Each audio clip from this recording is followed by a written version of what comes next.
Sorry sorry.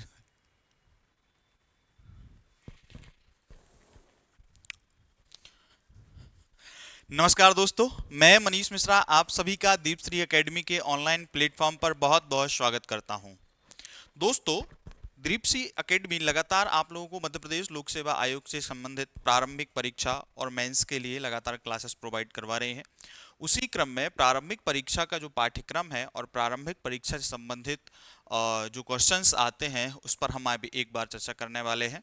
ठीक है, हम देखते हैं कि मध्य प्रदेश लोक सेवा आयोग के द्वारा जो प्रारंभिक परीक्षा आयोजित की जाती है उसमें विभिन्न विषयों से संबंधित जो है वो प्रश्न हमें देखने को मिलते हैं।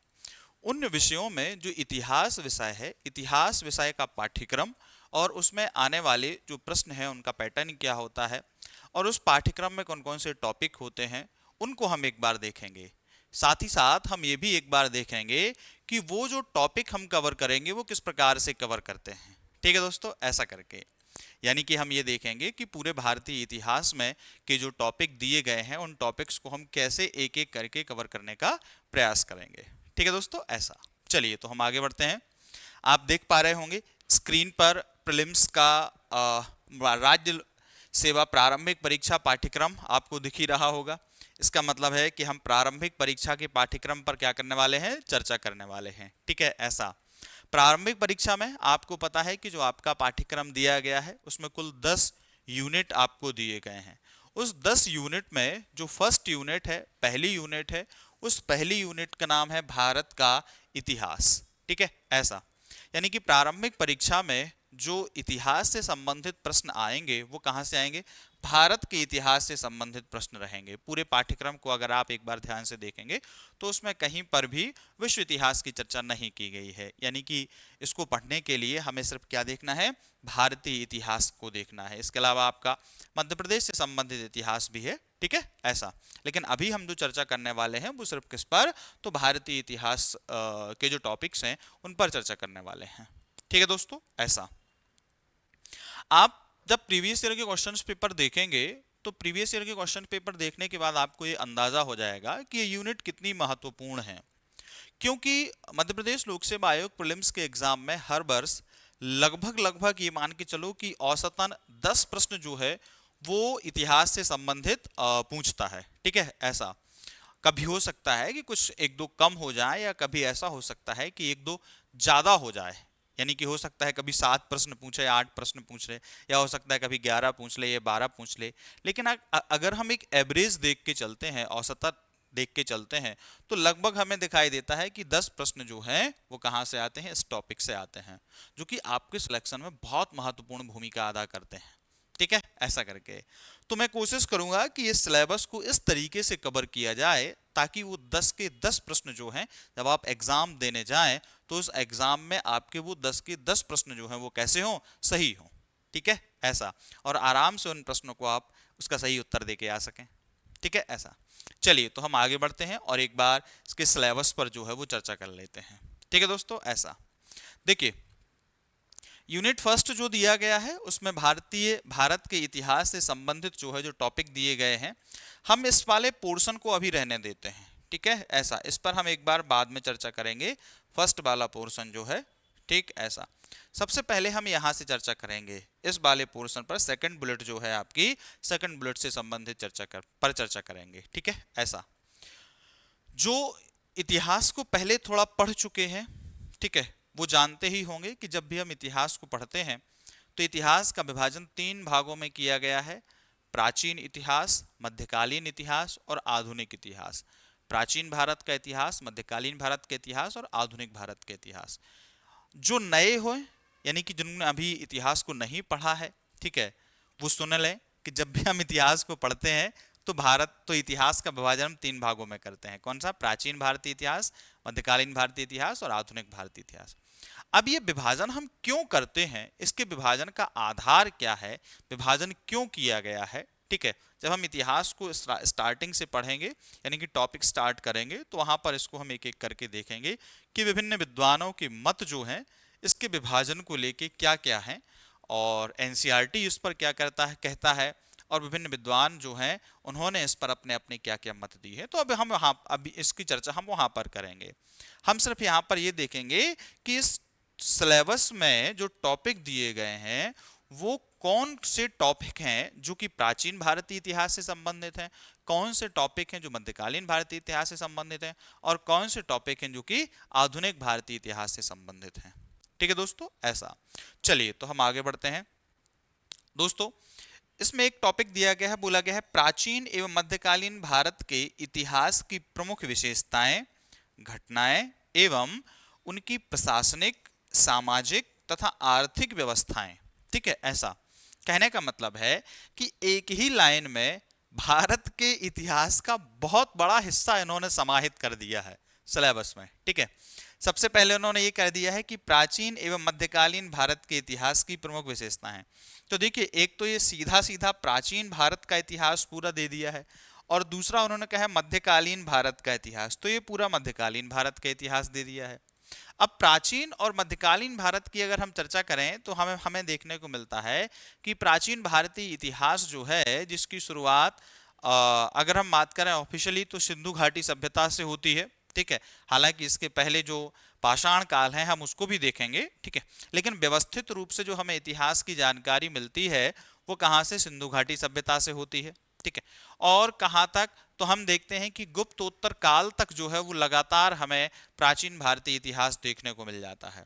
उसके बाद हम देखते हैं राजपूत काल की को हम देखते हैं। ठीक है, और फिर उसके बाद राजपूत काल के बाद मध्यकालीन भारतीय इतिहास की, मध्यकालीन भारत का इतिहास जो है उसकी शुरुआत होती है।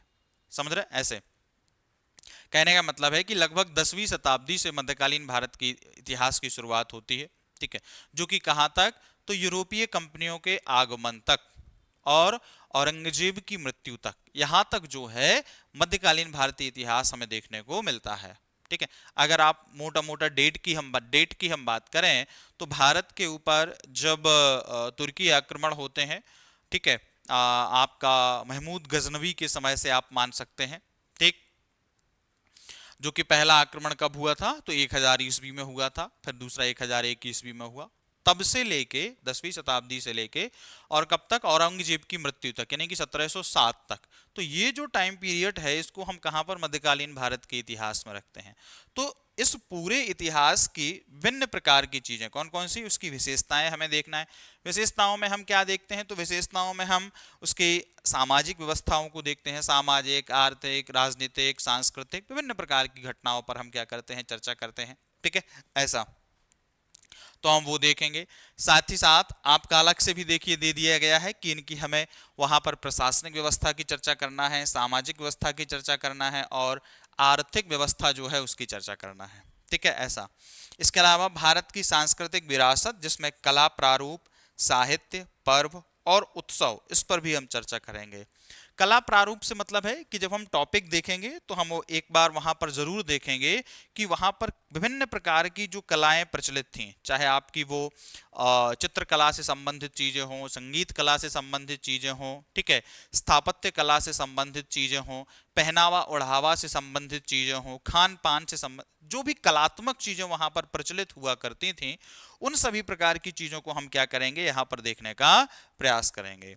साहित्य, साहित्य का हमारे इतिहास में महत्वपूर्ण रोल है। हम देखेंगे तत्कालीन समय में जो व्यक्ति रहे हैं उन्होंने कौन कौन सी किताबें लिखी हैं। ठीक है, और साहित्य का निर्माण कैसे कैसे हुआ है, और वो साहित्य जो है वो आज हमारी संस्कृति में किस प्रकार से अपनी भूमिका अदा करता है, इतिहास में उसका क्या महत्व है, और हमें कैसे उससे अपने इतिहास के बारे में जानकारी प्राप्त होती है। ठीक है, तो हम विभिन्न प्रकार के उस साहित्य पर चर्चा करेंगे।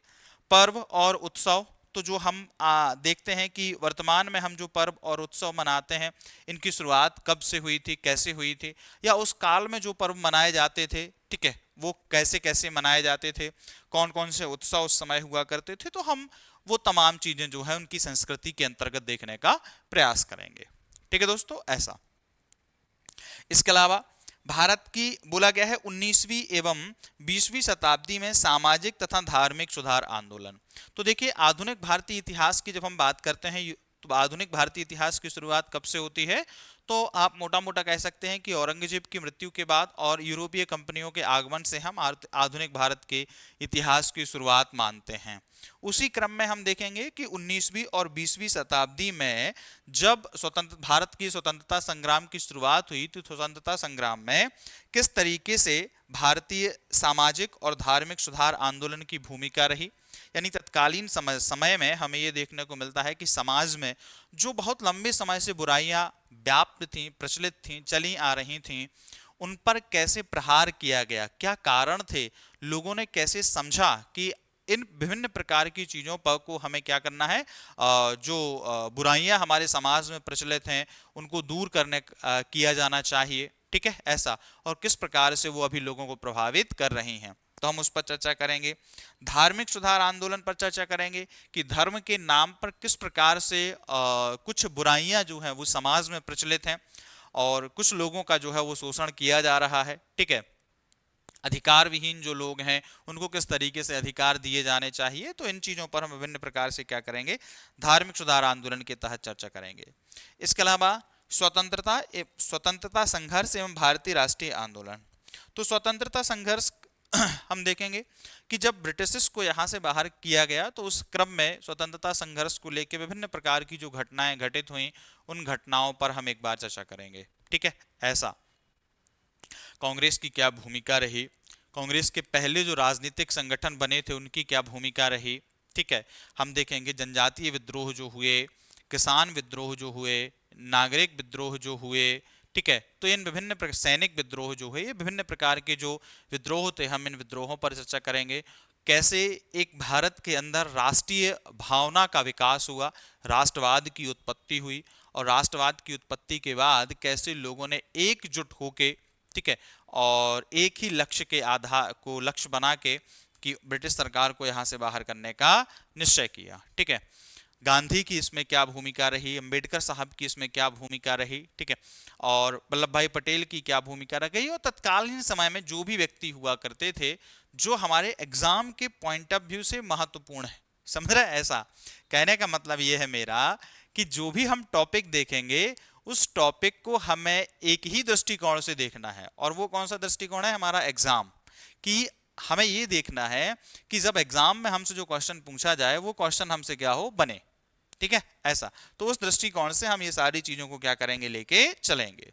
इसके अलावा स्वतंत्रता के पश्चात भारत का एकीकरण और पुनर्गठन। कहने का मतलब है कि जब भारत स्वतंत्र हुआ तो स्वतंत्र होने के बाद जो आज आपको भारत दिखाई दे रहा है, यानी स्वतंत्रता से पहले भारत का जो है वो मानचित्र कैसा था, स्वतंत्रता के बाद जो है वो भारत का मानचित्र कैसा था, और वर्तमान में जो हमें मानचित्र दिखाई दे रहा है वो कैसे कैसे बना, उसमें कैसे कैसे परिवर्तन हुए।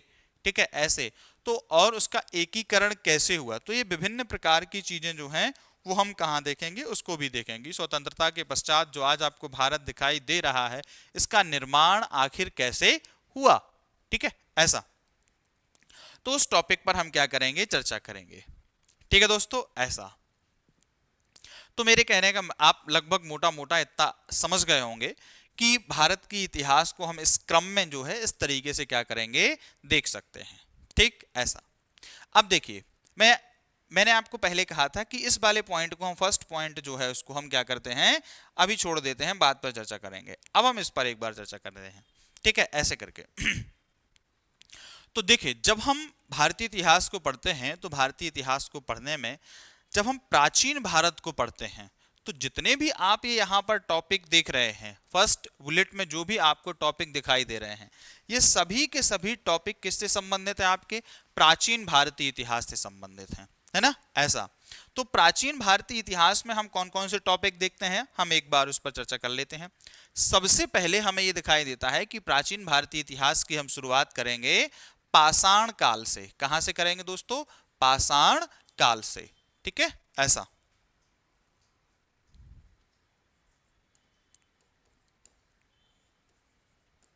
हम कहां से, तो पाषाण काल से इसकी शुरुआत करते हैं। पहला टॉपिक जो हमारा रहेगा वो क्या रहेगा, यही पाषाण काल रहेगा। अब पाषाण काल के अंतर्गत हम विभिन्न प्रकार की चीजें देखेंगे, ठीक है, ऐसे करके। अगर हम इसके पहले भी देखें तो हम देखेंगे प्रागैतिहासिक काल। प्रागैतिहासिक काल के अंदर ही हम क्या रहेंगे, जो पाषाण काल वाला टॉपिक है हम उसको एक बार देखेंगे, ठीक है, ऐसा। फिर उसके बाद हमारा नेक्स्ट टॉपिक जो रहेगा आद्य इतिहास काल का, उसमें फर्स्ट जो टॉपिक है जिसको हम कहते हैं सिंधु घाटी सभ्यता। कौन सी सभ्यता, सिंधु घाटी सभ्यता या हड़प्पा सभ्यता, आप लोगों ने जरूर नाम सुना होगा, ठीक है। तो सिंधु घाटी सभ्यता या हड़प्पा सभ्यता, भारतीय इतिहास की शुरुआत जो हम मानते हैं वो कहां से मानते हैं, सिंधु घाटी सभ्यता से ही मानते हैं, ठीक है, ऐसा। जब हम पढ़ेंगे तो देखेंगे कि पहले भारतीय इतिहास की शुरुआत हम वैदिक संस्कृति से मानते थे, लेकिन बाद में जब 1921 में इसकी खोज हुई तो हम देखते हैं कि भारत का इतिहास जो है वो लगभग 1000 वर्ष जो है और प्राचीन हो जाता है। और हम देखते हैं कि भारतीय इतिहास की शुरुआत कब से मानी जाने लगती है, तो लगभग सिंधु घाटी सभ्यता से मानी जाने लगती है। आप मोटा मोटा कह सकते हैं कि 2500-2600 ईसा पूर्व से जो है वो सिंधु घाटी सभ्यता की शुरुआत मानी जाने लगती है, ठीक है। और तभी से भारतीय इतिहास की भी शुरुआत होती है ना, ऐसा। तो हम सिंधु घाटी सभ्यता को देखेंगे। इसके अलावा हम वैदिक संस्कृति, वैदिक संस्कृति को देखेंगे, ठीक है। देखिए, जब हम वैदिक संस्कृति को देखेंगे तब यही से हमें कुछ कुछ चीजें देखना जो है वो क्या होंगी, एक साहित्यिक चीजें जो हमें मिलना स्टार्ट होंगी, ठीक है, जिनके आधार पर भारतीय इतिहास को लिखा जाना क्या हुआ, प्रारंभ हुआ था।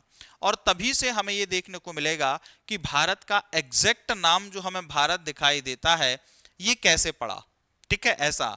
तब वहीं से शुरुआत होती है इस टॉपिक की, संकल्पना और विचार की। संकल्पना और विचार के अंतर्गत हम सबसे पहले देखेंगे प्राचीन भारतीय ज्ञान परंपरा। प्राचीन भारतीय ज्ञान परंपरा का मतलब है कि प्राचीन काल में किस तरीके से जो है लोग शिक्षा प्राप्त करते थे, ठीक है, ऐसा। शिक्षा प्राप्त करने के क्या क्या साधन हुआ करते थे, तो उन साधनों की चर्चा जो है हम इस टॉपिक में करेंगे, ठीक। इसके अलावा भारतवर्ष अर्थात हम ये देखेंगे कि भारत का नामकरण कैसे हुआ, ठीक है, उसका भौगोलिक क्षेत्र क्या है, और भौगोलिक क्षेत्र के अलावा ये जो हमें अलग अलग क्षेत्रों में उसका नाम अलग अलग कैसे रखा। और जो भारत को कई नामों से जाना जाता है, कभी हम उसको भारत कहते हैं, कभी जम्बू द्वीप कहते हैं, कभी आर्यावर्त कहते हैं, ठीक है, ऐसा। ये विभिन्न नाम जो हमें देखने को मिलते हैं ये किसने दिए, कैसे कैसे आए, इनकी शुरुआत कहाँ से हुई, वो हम यहाँ से एक बार देखने का प्रयास करेंगे। इसके अलावा वेद, तो जब हम वैदिक संस्कृति को देखेंगे तो हम देखेंगे कि वैदिक संस्कृति का जो आधार है वो ही क्या है, वेद हैं। वही क्या है, वेद हैं। इन्हीं के आधार पर ही क्या है, वैदिक संस्कृति को लिखा गया है, ठीक है। तो हम इसको एक बार जानेंगे। जब हम वैदिक संस्कृति को पढ़ेंगे तो वैदिक संस्कृति के अंतर्गत ही हम वेद वाले टॉपिक को पढ़ेंगे। इसके अलावा उपनिषद, अरण्यक और ब्राह्मण ग्रंथ, तो हम इनको भी देखेंगे। अब ये क्या है, तो हम उस टाइम पर देखेंगे कि आखिर इनकी मूलतः चीजें क्या होती हैं। यानी कि हम सबसे पहले वेदों को समझेंगे कि जो हमारे 4 वेद हैं वो कौन कौन से होते हैं। फिर वेदों को ही समझने के लिए जो उनके कर्मकांडीय भाग को अलग किया गया वो कौन है, ब्राह्मण ग्रंथ हैं। तो ब्राह्मण ग्रंथ आखिर इनकी क्या भूमिका होती है, किस वेद का कौन सा ब्राह्मण है। इसके अलावा जो अरण्यक हैं, तो अरण्यक कितने हैं और कौन से ब्राह्मण के कितने अरण्यक हैं, ठीक है। ब्राह्मण या यहाँ पर जो आप देख रहे हैं ब्राह्मण, इसके आगे लिखा हुआ है ग्रंथ। इसका मतलब है, जिनको नहीं पता, पहली बार इतिहास पढ़ रहे हैं, वो समझें कि ये बुक है, ये कोई जाति सूचक शब्द नहीं है। यहाँ पर ये क्या है, एक हिसाब से आप ऐसे मान सकते हैं समझने के लिए एक बुक ही है, ठीक है, ऐसे करके, जो कि वेदों के ही भाग हैं। उन्हीं के ही कर्मकांडीय भागों को समझने के लिए इनकी क्या की गई थी, रचना की गई थी, ठीक है, ऐसा।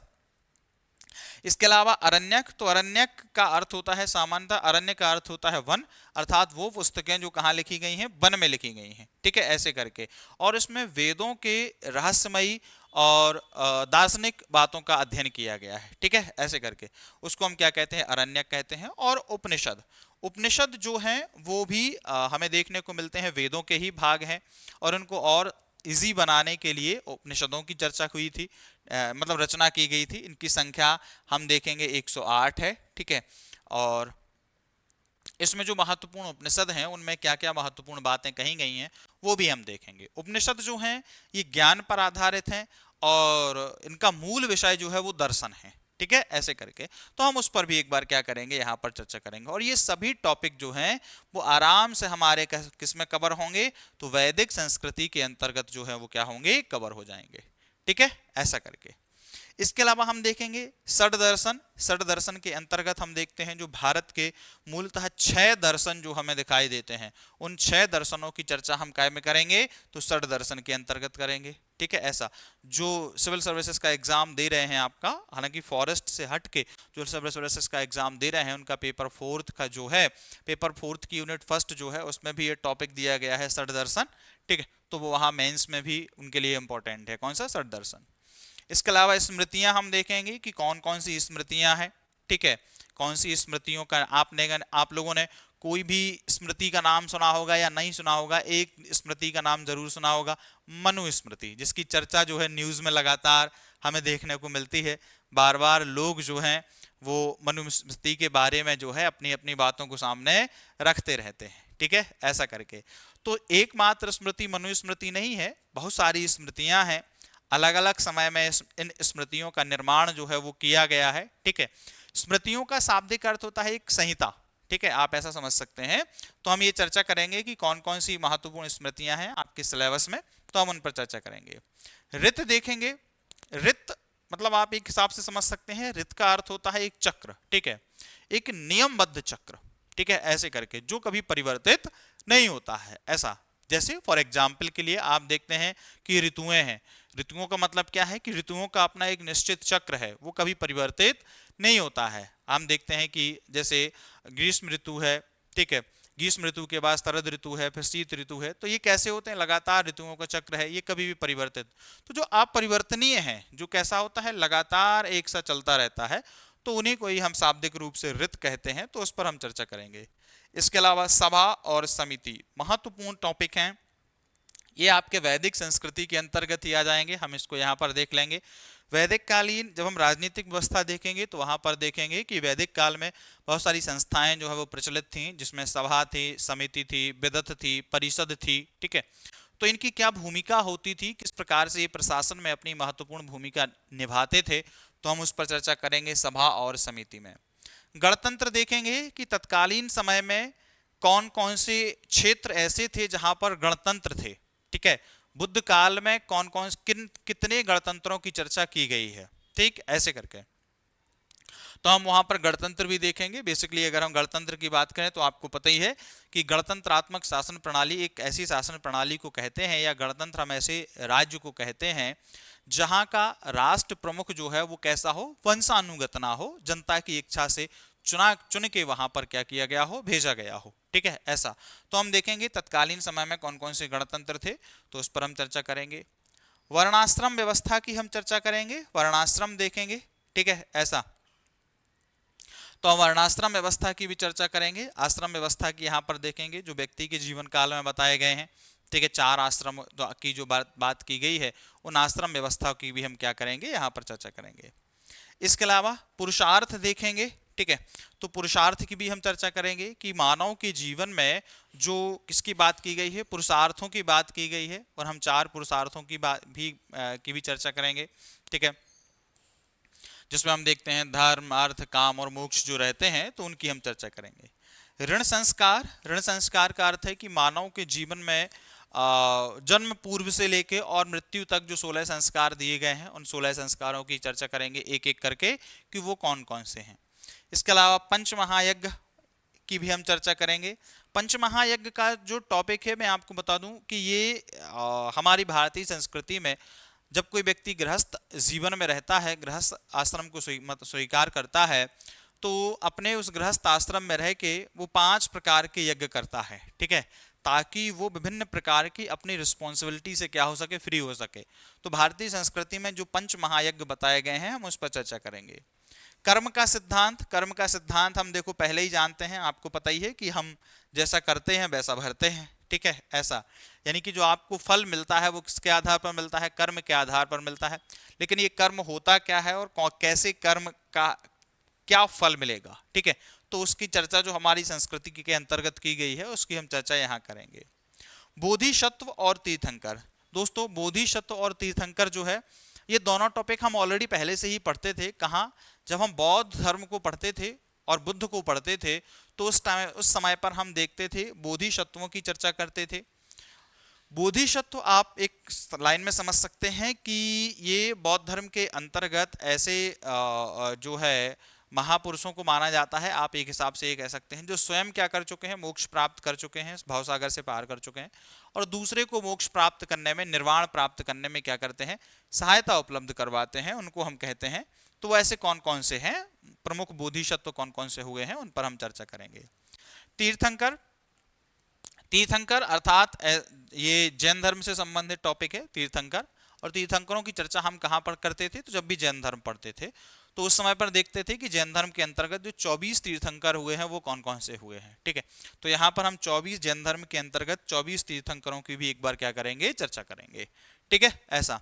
तो मोस्टली अगर हम बात करें ये जो टॉपिक है हमारे, इनमें से हमें कुछ ही 2-4 टॉपिक ही है, मुश्किल से 3-4 टॉपिक ही हैं जिनको हमें अलग से पढ़ने की आवश्यकता है। बाकी ये जो टॉपिक हैं जब हम क्या पढ़ेंगे, हमारा प्राचीन भारतीय इतिहास देखेंगे तो उस प्राचीन भारतीय इतिहास में ये सारे के सारे टॉपिक जो हैं वो हमारे क्या हो जाएंगे, कवर हो जाएंगे। ठीक, ऐसा। अभी देखिए हम आगे बढ़ते हैं। ये वैदिक संस्कृति के बाद जो हम अब प्राचीन भारतीय इतिहास में देखेंगे तो हमारा काल आएगा महाजनपद काल। चलो मैं यही नोट कर देता हूं, महाजनपद काल। ठीक है, तो महाजनपद काल पर हम चर्चा करेंगे। ठीक, महाजनपद काल में हम देखेंगे जो 16 महाजनपद हुए हैं वो कौन कौन से हुए हैं, उनका भौगोलिक क्षेत्र क्या रहा है, कौन कहाँ का शासक रहा है, तो उस पर हम एक बार चर्चा करेंगे। इसके बाद हम देखेंगे मगध का उत्कर्ष। ठीक है, तो हम मगध का उत्कर्ष,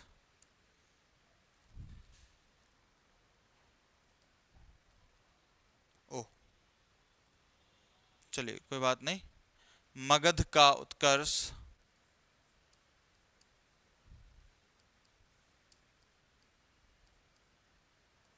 ठीक है, तो हम इस पर चर्चा करेंगे।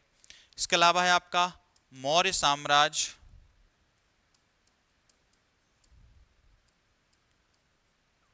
ठीक है, फिर हम देखेंगे मौर्य उत्तर काल, मौर्य काल या मौर्य उत्तर काल। फिर देखेंगे हम गुप्त काल और गुप्तोत्तर काल।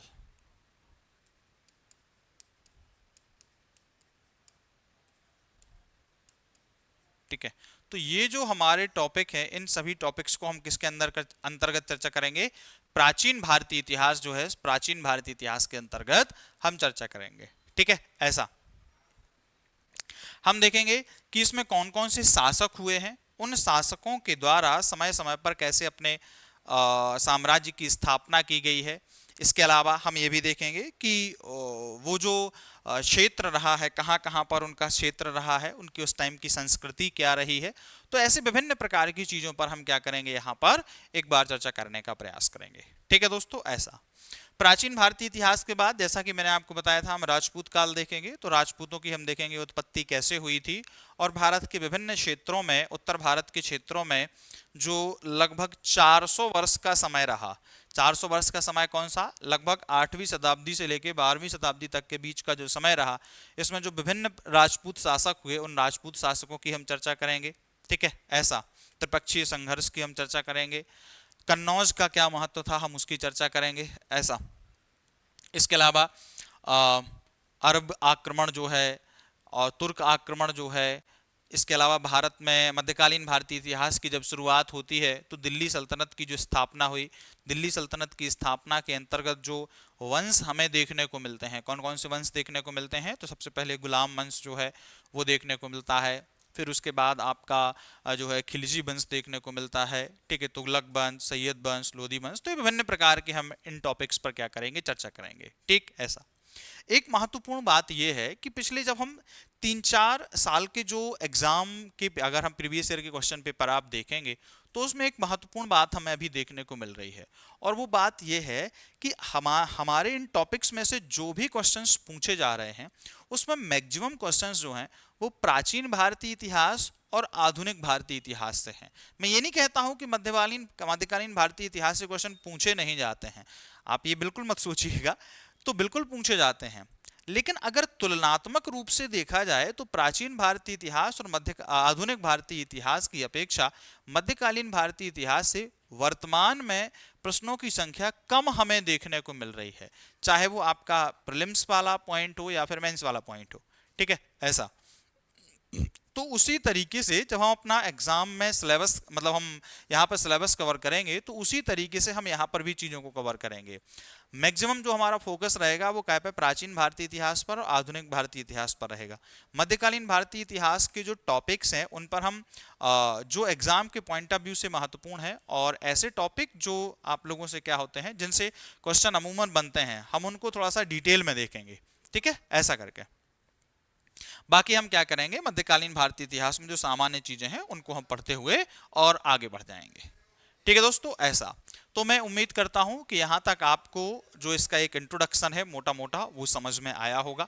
ठीक है, मैं कोशिश करूंगा कि जब आपको टॉपिक यहां पर कवर करवाऊं तो साथ ही साथ जो है इसके क्वेश्चंस हैं वो भी हम सॉल्व करते रहेंगे। ठीक है, ताकि आपको कोई कंफ्यूजन ना हो और ये पता चलता रहे कि जो टॉपिक हम पढ़ रहे हैं उससे किस प्रकार से प्रश्न आपसे पूछे जाएंगे। ठीक है दोस्तों, ऐसा।